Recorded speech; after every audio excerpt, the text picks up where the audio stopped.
आप देख रहे हैं डार्क फाइल्स। डार्क फाइल्स में आज की कहानी हमारे साथ शेयर की है कासिम जी ने। तो चलिए बढ़ते हैं आज की इस कहानी की ओर। कासिम जी बताते हैं कि बात है साल 2009 की। गांव में मेरा एक छोटा सा घर था जिसे मैं अक्सर भाड़े पर दिया करता था। वैसे तो मैं शहर में रहता हूँ, पर क्योंकि इन दिनों काम थोड़ा मंदा चल रहा था, इसलिए मैं शहर से कुछ दिन गांव में वक्त बिताने आ गया। वैसे भी गांव वाला घर खाली ही पड़ा है, तो मैं वहीं रहने लगा। वैसे तो अब शहर और गांव में उतना फर्क रहा नहीं, मगर हाँ, शहर के मुकाबले शांति गांव में ज़्यादा होती है। बस इसीलिए जब भी मुझे वक्त मिलता है मैं सीधे अपने गांव आ जाता हूँ। उन दिनों गर्मियों का मौसम चल रहा था। 12 जून की शाम मैं अपने घर से कुछ ही दूरी पर एक चाय की टपरी में चाय पी रहा था। मौसम कुछ खास अच्छा नहीं था। आसमान काले बादलों की गिरफ्त में था। अभी मैं दुकान के अंदर बैठकर चाय की चुस्कियाँ ले ही रहा था कि तभी उस दुकान की टीन के शेड पर पानी टिपटिपाने की आवाज़ आने लगी। मैंने उठकर शेड से अपना हाथ बाहर निकालकर बारिश की रफ्तार मापने की कोशिश की, तो बारिश बहुत धीमी थी। मैंने सोचा चाय पीकर निकल लेता हूँ, वरना अगर बारिश तेज हो गई तो फंस जाऊँगा। यही सोचकर मैंने चाय के आखिरी 2 घूंटों को ख़त्म किया और निकल पड़ा अपने घर की ओर। मैं तेज कदमों से अपने घर की ओर बढ़ रहा था, क्योंकि इस बेमौसम बरसात में भीगकर मुझे बिस्तर पर पड़ने का कोई शौक नहीं था। कुछ दूर चलने के बाद ही मैं अपने घर पहुंच गया। मैंने जैसे ही अपने घर की दहलीज पर पैर रखा कि बारिश और तेज हो गई। जैसे इतनी देर से बारिश मेरे घर पहुंचने का ही इंतज़ार कर रही थी। खैर, मैंने दरवाज़ा बंद किया और अपने रूम में पलंग पर जाकर लेट गया। बारिश और हवा दोनों ही बहुत तेज थी। अब रात के 9 बज चुके थे, मगर बारिश रुकने का नाम ही नहीं ले रही थी। लेटे लेटे अभी मेरी आंख लगने ही वाली थी कि तभी घर के दरवाजे पर दस्तक होने लगी। रात के इस पहर दरवाजे पर दस्तक सुनकर मैं थोड़ा चौंका। भला इस वक्त कौन आया होगा और क्यों आया होगा? इसी तरह के सवालों को जहन में लेकर मैं पलंग पर से उठकर दरवाजे की ओर जाने लगा। दरवाजे की कुंडी हटाकर मैंने दरवाज़ा खोला तो ठीक मेरे सामने 4 लोग खड़े थे। सफ़ेद कपड़े, सर पर गोल टोपी और कंधे पर खाली जनाजा लिए वो लोग बारिश में भीग रहे थे। तभी उनमें से एक ने मुझसे कहा, कासिम भाई, वो क्या है कि हम लोग इस जनाजे से एक लाश को कब्रिस्तान में दफनाने गए थे।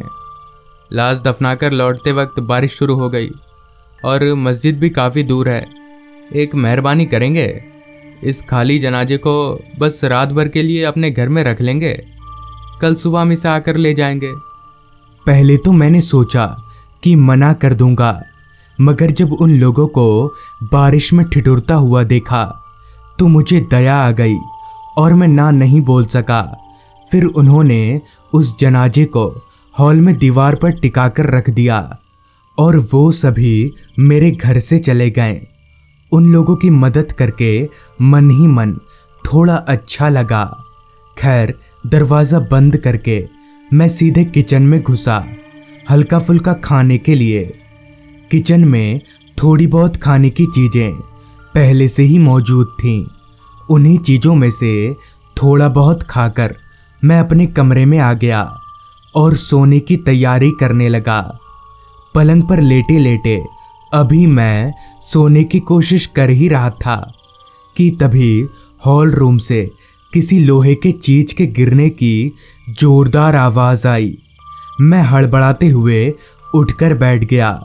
इतनी जोरदार आवाज आखिर किस चीज की होगी, यही पता करने के लिए मैं पलंग पर से उठा और हॉल रूम में जाकर लाइट ऑन किया तो देखा कि वो लोहे का जनाजा जो थोड़ी देर पहले तक दीवार पर टिका हुआ था वो अब जमीन पर पड़ा हुआ है।